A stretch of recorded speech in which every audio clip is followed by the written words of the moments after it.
এবারে আমি স্বনির্বন্ধ অনুরোধ করছি শ্রী রামকৃষ্ণ মিশন সেবাশ্রমের অধ্যক্ষ স্বামী গণধীশানন্দজি মহারাজকে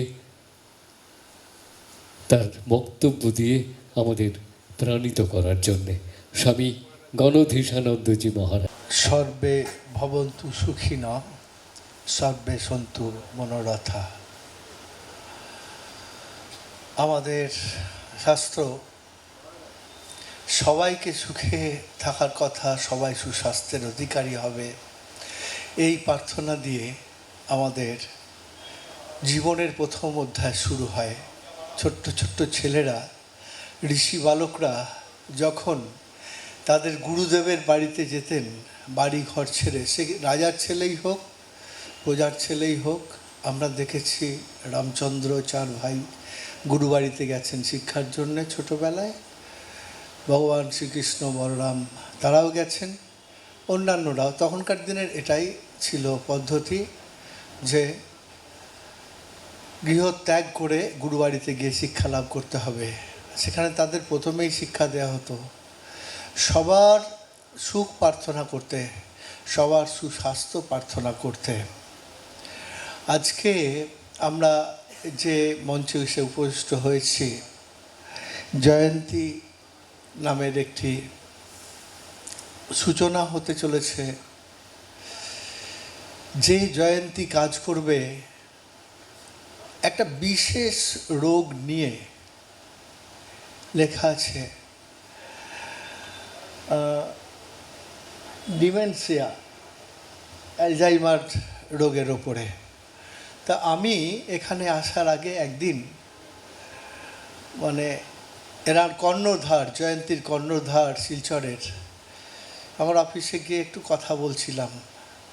আমার কোনো নলেজই ছিল না যেরকম একটা রোগ, এত বিভৎস রোগ একটা থাকতে পারে, শুনে শিউরে উঠছিলাম। সেই রোগের চিকিৎসা পদ্ধতি বিশেষ কিছু নেই, সেই রোগের যারা সেবা করেন তারা বিশেষ কিছু করতে পারেন না, বিশেষ ধরনের একটা ট্রেনিং তবুও এতদিন পরে একটু একটু করে গড়ে উঠেছে নিয়ে আলোচনা করতে করতে। তারপরে এই রোগের রুগীর সঙ্গে থাকা, তাকে সব কিছু কাজ করানো। এই রোগ সম্বন্ধে আপনাদেরও বিশেষ কিছু ধারণা আছে কিনা আমি ঠিক জানি না, কিন্তু আমি শুনেছি 55 মিলিয়ন মানুষ এই রোগে আক্রান্ত পৃথিবীতে, আর সবথেকে বেশি আক্রান্ত চীনে, তারপরে ভারতবর্ষে। কি রোগটা সব ভুলে যাবেন। যদি বাড়ি থেকে বাইরে বেরিয়ে যান, তাকে যদি জিজ্ঞেস করা হয় তোমার নাম কি, তুমি কোথা থেকে এসেছো, সে কিচ্ছু বলতে পারবে না। প্রথম তিনি লক্ষ্য করলেন তার বাবার মধ্যে এই রোগটা। সকালবেলায় তিনি বাবা এবং সবাইকে বলেছিলেন বিকালবেলায় আমরা একটা মন্দিরে যাব বা কোনো একটা জায়গায় বেড়াতে যাব। বিকালবেলায় এসে দেখছেন যে বাবা রেডি হননি, সবাই রেডি হয়েছেন। তা বাবাকে বলছেন, বাবা আজকে তো আমাদের ওইখানে যাওয়ার কথা ছিল। বলছে, কই আমাকে তো বলিসনি, এখন আমাকে লুকিয়ে সব কাজ করতে শুরু করেছিস তোরা। তারপর থেকে আস্তে আস্তে এমন হলো, সেটা বলা যাবে, অদ্ভুত এক ব্যাপার। সব ভুলে গেছেন, নিজের ছেলেকে মনে করতে পারছেন না, মেয়েকে মনে করতে পারছেন না, কাউকে মনে করতে পারছেন না, নিজেকেই মনে করতে পারছেন না। তো এইরকম একটি রোগ। এই রোগ নিয়ে বিশেষ কিছু যে রিসার্চ চলছে তাও নয়, ভারতবর্ষে তো বিশেষ কিছুই নয়, কেননা এই রোগ সম্বন্ধে খুব একটা বেশি জানা যায়নি। অনেকেই 60 বছরের পর একটু বয়স হলে ভুলে যান, তা সবাই ভাবেন যে এটা বয়সের ভারে হচ্ছে, কিন্তু এটা এমন একটা রোগ যে মাথার নার্ভগুলোকে শুকিয়ে দেবে। আপনার পিছনের দিকের কিছু কথা মনে থাকবে, মাঝখান থেকে এখন পর্যন্ত যেসব কথা তো কিচ্ছু মনে থাকবে না, এই রকম একটা অবস্থা। তা সেই অবস্থা থেকে তাকে নিয়ে চলা জীবনের শেষ দিন পর্যন্ত এক অত্যন্ত কষ্টকর ব্যাপার। সেই জন্যে এই অনুষ্ঠানের আয়োজন, অনেকের বাড়িতে এই রকম যাদের রুগী আছেন তাদের রুগীকে আসতে হবে না, রুগীর আত্মীয় স্বজন যারা দেখাশোনা করেন তারা যদি আসেন, তারা যদি একটু ট্রেনিং নেন, তো তাদের পক্ষে এই জীবনটা কাটানো অত্যন্ত সুবিধে হবে। সেই জন্যে এই সংস্থার তৈরি হচ্ছে। তা আমরা দেখেছি যে রোগ অনেক রকমের আছে।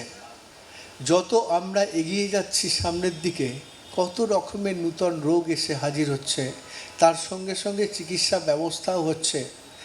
তেমনি কিছু কিছু রোগ সম্বন্ধে আমাদের জানা থাকে না বলে সেই রোগের ভেতরে আমরা প্রবেশ করতেই পারি না। যে যারা নিয়ে ভোগেন তারাই তাদের নিয়ে দিন কাটাতে থাকেন, তাদের সুবিধে অসুবিধে কিচ্ছু আমাদের চোখে পড়ে না। অদ্ভুত ব্যাপার। তা আমি একজনের সঙ্গে কথা বলছিলাম, এক্সপার্টের সঙ্গে। তিনি বলছেন, একজন বলছেন যে আমিও এখন ভুলে যাচ্ছি, হ্যাঁ, কিন্তু অনেকক্ষণ চেষ্টার পর মনে পড়ছে। তার মানে আপনার এই রোগটা নয়। যদি আপনার মনে থাকে, মনে পড়ে যায়, কিছুক্ষণ পরেই হোক, 1-2 ঘন্টা পরেই হোক, তাহলে এই রোগটি নয়। কিন্তু এই রোগটি যদি হয়, এই ব্রেন সেলগুলি মরে যাচ্ছে, সেটা ডাক্তাররা বুঝতে পারবে। প্রথম অবস্থায় তো ধরাই পড়ে না। যখন ধরা পড়ছে হচ্ছে, এইগুলো বয়সের জন্যে হচ্ছে এরকম ভেবে আমরা করতে থাকি, কিছু ওষুধপত্র খেতে থাকি। কিন্তু তারপর এমন একটা সময় হয় যখন আর কিচ্ছু করার থাকে না। প্রথম অবস্থায় যদি ধরা পড়ে, তাহলে ওর চিকিৎসা আছে, কিছু না কিছুভাবে তাকে আবার স্বাভাবিক অবস্থায় ফিরিয়ে আনা যায়। কিন্তু সেটা তো হয় না। আমাদের দেশের, বিশেষ করে ভারতবর্ষের সাধারণ মানুষ চিকিৎসার ক্ষেত্রে কত অন্যরকমভাবে থাকে। হ্যাঁ, হয়েছে, কিছুদিন পর সেরে যাবে, না সারলে কিছু ডাক্তার দেখালো, তারপর এমন একটা জায়গায় গেল যখন সেখান থেকে আর ফিরে আসার লাস্ট স্টেজে হয়ে গেছে, এরকম হয়। তাই আজকের এই অনুষ্ঠানটা হচ্ছে, এই জয়ন্তী প্রতিষ্ঠান শুরু হচ্ছে। যারা শুরু করছেন তাদেরকে আমি আমার অন্তরের অন্তঃস্থল থেকে ধন্যবাদ জানাচ্ছি, শুভেচ্ছা জানাচ্ছি। ঠাকুরমা স্বামীজির কাছে প্রার্থনা করছি যেন এই প্রতিষ্ঠান ঠিক মতো চলে, এই সমাজের কাজ করে। স্বামীজি চেয়েছিলেন যে সেই সমাজের সেবা করতে। ঠাকুর একদিন বলছেন, রামকৃষ্ণদেব, যে চোখ বুজে ধ্যান করতে বসলাম, হঠাৎ মনে হলো চোখ বুঝলেই কি তিনি আছেন, চোখ খুললে কি তিনি নেই? চোখ খুলে চারিদিকে তাকিয়ে দেখলাম সেই তারই রূপ সবার মধ্যে, সেই এক ভগবান সবার মধ্যে রয়েছেন, বহু রূপে রয়েছেন। তাই আমাদের চোখের সামনে চারিদিকে এই ভগবান ঘুরে বেড়াচ্ছেন। স্বামীজিকে তিনি সেই শিক্ষা দিয়ে গেলেন যে স্বামীজি বলছেন যে আমি নিজের মুক্তি চাই, সমাধি অবস্থায় দিন কাটাবো, আনন্দের সঙ্গে থাকবো। বললেন, এটা তো খুব ছোট কথা রে। আমি ভেবেছিলাম তুই বিরাট বটগাছের মতো হবি, তোর তলায় এই সংসার প্রীত মানুষরা এসে আশ্রয় পাবে, একটু শান্তি পাবে, তা নয় তুই নিজের মুক্তি চাস। স্বামী বিবেকানন্দের ঘুরে গেল মনের ভাব, এই জগতের সবার জন্যে সবাইকে সেবা করতে হবে। আর সেই সেবা শুধু মানুষ রূপে সেবা নয়, পশু রূপে সেবা নয়, জানোয়ার রূপে সেবা নয়। এই সেবাটি হবে প্রত্যেকের মধ্যে ভগবান রয়েছেন, শিবজ্ঞানে জীবসেবা। সেই করার জন্যে তিনি ভারতবর্ষের বুকে পায়ে হেঁটে হেঁটে ঘুরলেন। ঘুরে দেখলেন যে ভারতবর্ষ কেন এত নিচে নেমে গেছে, তার সংস্কৃতি সভ্যতা কেন এত নিচে নেমে গেছে, কি দরকার। তাই তিনি আমেরিকায় গেলেন, গিয়ে সেখানে বললেন, আমি ভিক্ষে করতে আসিনি, আমি তোমাদের সঙ্গে বিনিময় করতে এসেছি। তোমরা এমন একটা জায়গায় দাঁড়িয়ে আছো, জনসভ্যতার ওপরে, বারুদের স্তূপের ওপর দাঁড়িয়ে আছো। তোমাদের জন্যে একটা ধর্ম চাই। ধর্ম মানে যা এই জগৎটাকে ধারণ করে রাখে, সংস্কৃতি, কালচার, অপরের সেবা, অপরের জন্য অনুভব করা, এইগুলো আমি তোমাদের শেখাবো। তার বিনিময়ে আমি তোমাদের থেকে কারিগরি বিদ্যা নিয়ে যাব, শিক্ষা নিয়ে যাব, স্বাস্থ্য নিয়ে যাব, আমাদের দেশের যেগুলো দরকার। তাই রামকৃষ্ণ মিশনের দিকে তাকিয়ে যদি দেখেন, আমাদের অনেক হসপিটাল আছে, বড় বড় সব হসপিটাল আছে, যেখানে রুগী নারায়ণদের জন্যে সেবা চলছে। আমাদের অনেক শিক্ষা প্রতিষ্ঠান আছে, বিভিন্ন ন্যাচারাল ক্লাইমেটে আমরা ক্যালামিটিজে আমরা সেবা করি।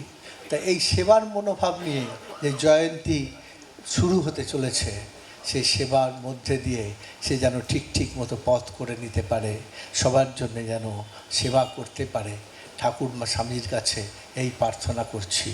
মঞ্চে উপবিষ্ট মাননীয় শ্রদ্ধেয় গুণীজনদের, আপনারা সামনে সবাই বসে আছেন, আপনাদের সবাইকে আমার শ্রদ্ধা নমস্কার জানাচ্ছি। আর এর কর্ণধার সিনহা বাবুকে আমি বিশেষভাবে শ্রদ্ধা নমস্কার জানাচ্ছি এই রকম একটা উদ্যোগ নেওয়ার জন্যে, যেটা এই অঞ্চলে একে ছিলই না। কলকাতায় আছে, গৌহাটিতে আছে, কিন্তু শিলচরে নেই। শিলচর এত বড় একটা টাউন, এখানেও কত রকমের সব রুগী রয়েছে। যদি তাদের একটু সেবা করা যায় এই সংস্থার মাধ্যমে, তারা ধন্য হবে। তাদেরকে আমি আমার অন্তরের অন্তঃস্থল থেকে নমস্কার জানাচ্ছি। আপনারা সবাই সুখে থাকুন, আনন্দে থাকুন। নমস্কার। ওম শান্তি শান্তি শান্তি।